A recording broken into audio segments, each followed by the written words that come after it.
What's going on, everybody? Happy Thursday and welcome to Thursday's Thoughts. Hope everybody is doing well out there on this Thursday evening. Beautiful day, y'all. Yes, cold and chilly. So what are we talking about this evening? All right, my question is, do you love from your wounds or do you love from your healing? Good question. Good question. I'll take a shot at it. So when you love from your wounds, I say it's not a good place to be, because loving from your wounds, and I think you should love for healing, and I'll get to that. But loving from your wounds is a place where you're loving with fear, insecurity, instability, as well as utilizing your survival instincts. A person who loves from their wounds can't give a person their all, because they may tolerate more than they actually need to from an individual, because they have that fear of potentially being abandoned and they don't want to be alone.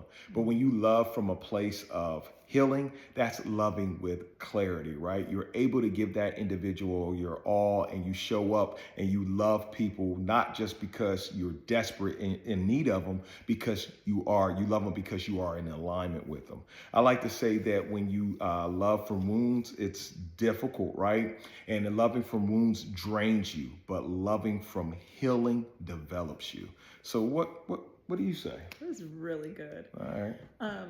So it makes me go back to the very beginning, where there are no wounds and no healing is necessary. And I think that's when we love purely from the heart. I think life and life's experiences is what leads us to making a decision if we're going to love from wounds or love from healing. And unfortunately, most people have experiences in life that develop wounds. So then it's moving with an intentionality, right? Am I going to be intentional and loving someone still with the purity of my heart, and I guess the healing because I've overcome those wounds? Or am I going to love, and I like the word you said, it's almost like through despair and that fear of abandonment. So I'm going to do whatever I need to do so I can hold this person down. I also think about how most people are attracted to what makes them comfortable. Ooh. And what makes us comfortable is what we grew up with, right? Like it's what our experiences have been.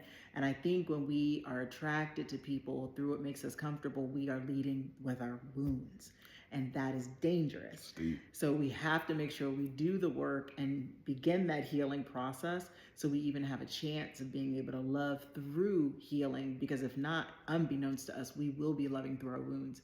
And when you do that, you set yourself up for failure, because like you said, it's hard to love with clarity, with pure intention, just having that heartfelt, deep love when you're doing it from a place of woundedness. So we need to love definitely through our healing, and have as much purity as we can in that relationship, versus loving because of a fear of that. Like you said, abandonment, I think it's a real big fear. People fear abandonment, people fear rejection, and oftentimes they do unscrupulous things to avoid both of those things, and nobody wins. Right. So if you're not loving from your healing, then you need to pause and you need to reflect and you need to figure out, well, what do I need to do so I can begin this healing journey, so you can alter your love and pour into others from that place of healing instead of loving through wounds. I like it. That's deep. And that right there is why they call her the good doctor. So we hope you all are well, and we would love to hear from you. So thank y'all. Have a great night. have an excellent night. Take care. Bye. Bye-bye.